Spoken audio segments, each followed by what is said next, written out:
think should be #1 on our Biography of the Millennium countdown.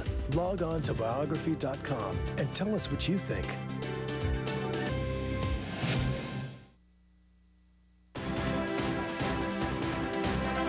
You're watching Biography of the Millennium on A&E as we continue our countdown of the 100 most influential people of the last 1,000 years.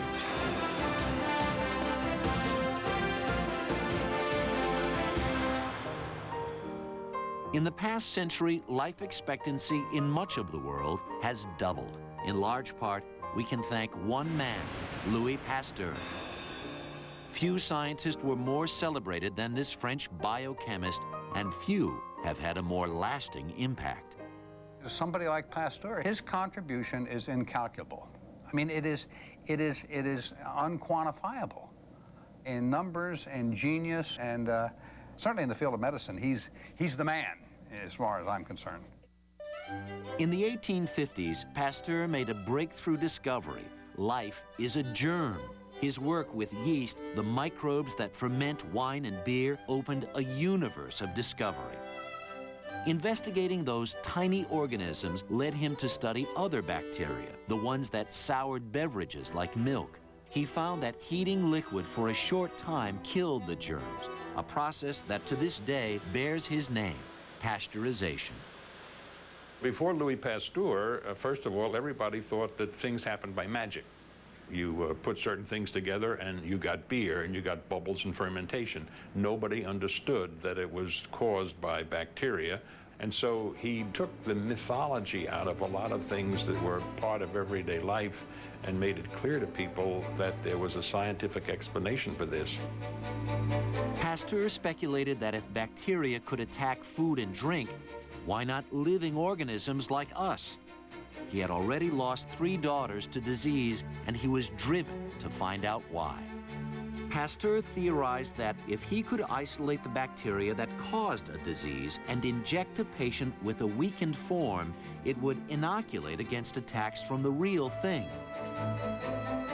His theory was very controversial, but Pasteur forged ahead, creating a vaccine to kill rabies and laying the groundwork for controlling such killers as typhoid fever and polio. Today, his mission is carried on at the Pasteur Institute he created, where Nobel Prize-winning scientists have fought malaria, tuberculosis, and AIDS. And Pasteur's legacy lives on, for he championed an idea we still use today, that hand washing can remove germs.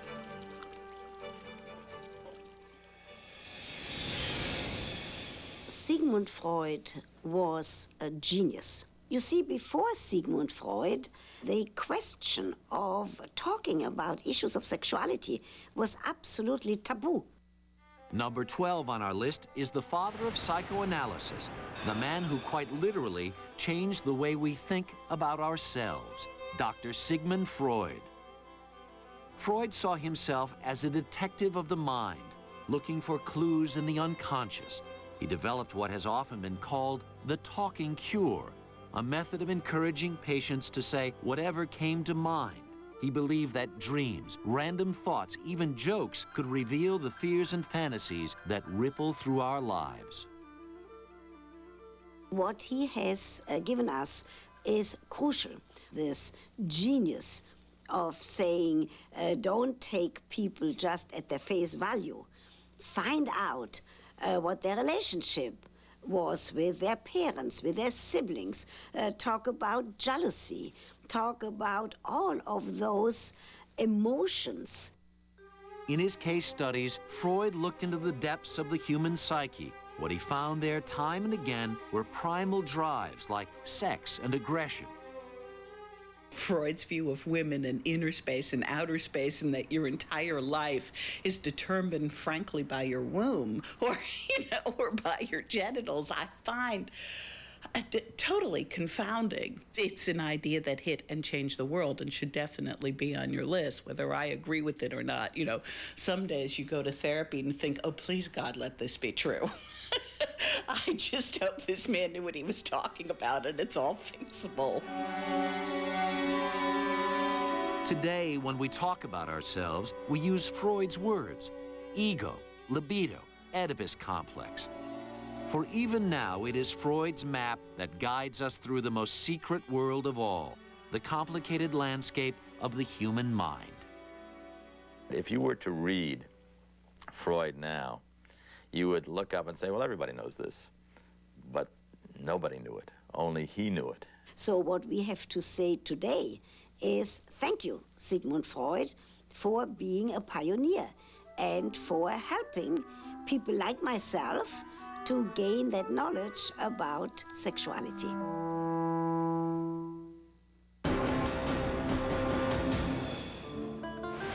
He is the original Renaissance man, Leonardo da Vinci, painter, inventor, and scientist extraordinaire. Leonardo was one of the most prolific geniuses of all time, yet some of our experts think his achievements are overrated. Leonardo da Vinci, whom you have in your list, is a wonderful mind, a wonderful figure, someone who we all admire, but I don't think that he really helped change the world. I mean, I just think that having two Renaissance is kind of amusing, and no medieval, no Greek artists, for Pete's sake. Tell your experts to get less tired, get some sleep, go on a vacation. Still, when all the votes were tallied, Leonardo da Vinci earned a place near the top of our Millennium countdown. For you could say he invented the modern idea of the artist as visionary. Leonardo was the illegitimate son of a peasant girl and a Florentine notary. But what he lacked in paternity, he made up for in curiosity.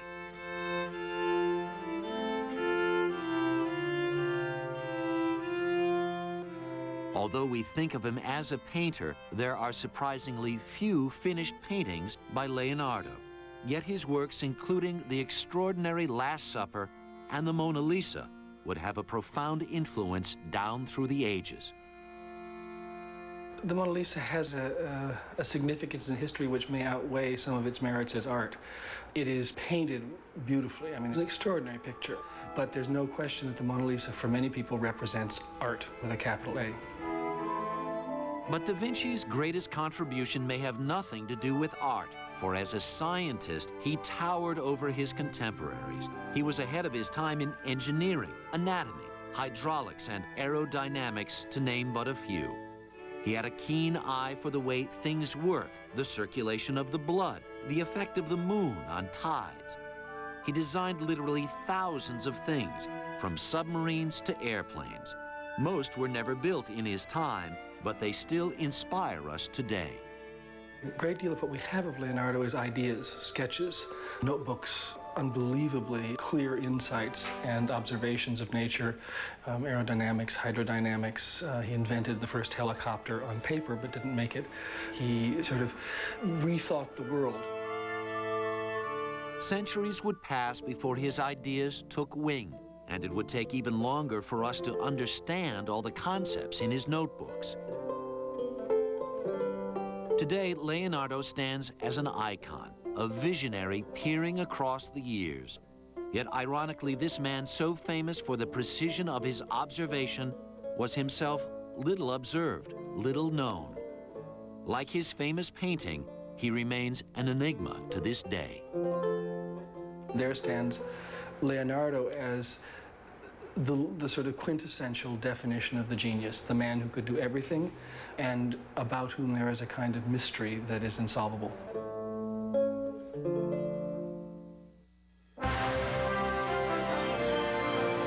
Once you got the top 20, how in the world do you rank order them?